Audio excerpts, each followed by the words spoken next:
The government of Cameroon has started closing down churches. Close to 200 churches were closed down by the government in Yaounde 4 alone. And for you to know, there are thousands of churches, tens of thousands of churches in Cameroon. But from what we got, only 47 are authorized. 47 congregations are authorized. We know that many churches are affiliated to these 47 churches. And these 47 churches, they are having branches all over. But there are many thousands of unauthorized churches in Cameroon. Thousands of unauthorized churches in Cameroon. When this issue communique came out, I presented a video on it, calling on the government and saying if they are doing it out of goodwill, then I am in support of it, because many people are taking advantage of the poverty, of the illiteracy, of the frustration of the common people in the name of they are men and women of God.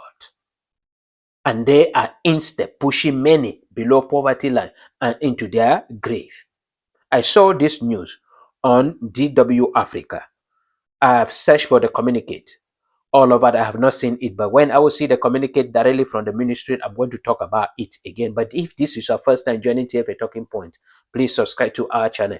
The communique says that word from DW Africa. I say the Cameroonian government has launched a major crackdown on illegal churches, closing 188 out of 615 places of worship in Yaounde 4.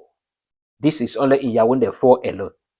The operation, led by a local authorities under the Ministry of Territorial Administration, follows a directive from Minister Paul Atanganji to regulate religious institutions. They are coming in to regulate a religious institution. I made mention before the first communicate even came out. I presented a video that I say Christianity need to be regulated. Churches need to be regulated, because this is one of the sectors where many people look at it to be the easier way of making it in life. We heard about what happened in Kenya, where a pastor asked the Christian, the follower, to go on fasting until they see Jesus. And in the course of doing this, close to 400 Christians died, including children and women. And he buried them without informing their families. We heard about many ritual issues, a killing taking place in the name of a church. We heard about what happened in Nigeria, where a pastor went into a forest, constructed an apartment there, and then asked Christians to pay 350,000 naira as their flight ticket fees to travel to heaven. And he took them in the forest, and many of them died there. This is something that I say many evil people, scam and thieves, armed robbers, tend to say this one is very risky. We cannot be risking our lives in the name of holding guns or doing this, and then they take suit and put on their bodies and say God called them. And they are doing terrible things. I talk about a church that was discovered in 2009 in Bamenda, where a family keep worshiping and impregnating and putting to birth children, and nobody knew where those children were going to. And then when the government discovered, they were all arrested. So there are a lot of things going on in the name of church. So if the government can regulate it, and only the churches that stand for Christ remain, then I will be in support of it. So all these churches, only in Yaounde 4 alone, the communique continue by saying that what? By saying officials justify the closure by citing public complaint. So this is one of the reasons for complaint from the common people about noise pollution. Noise pollution. You know, in Africa, we worship with a lot of a vibration, a lot of energy. So noise pollution is one of the fraud. As I mentioned, many people look at Christianity now as the easier way. Somebody can just gather up and gather 3-4 people and say God called him.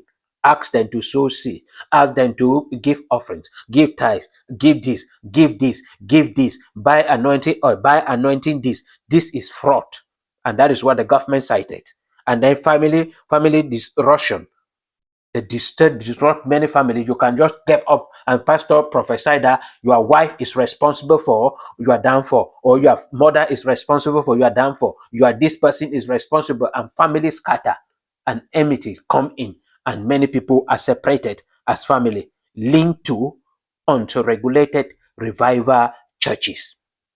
So this is what the government says are the reason. So I am saying that if all these reasons were not there and the churches are not authorized, would the government allow them? If there was no noise pollution, a fraud, and all the kind of terrible things they are doing, and then would the government allow them without any authorization?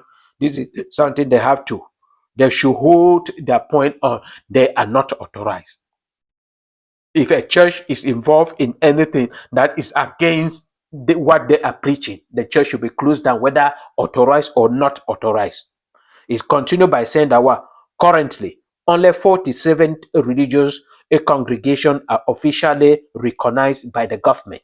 Only 47 in Cameroon religious congregations are officially recognized in Cameroon by the government in Cameroon. So we can name maybe some of them: the Full Gospel, the Apostolic Church, the Baptist, the Catholic Church, Presbyterians, many others churches. But you have to know that there are all these small churches. Some of them are affiliated to these other churches that are these 47 churches.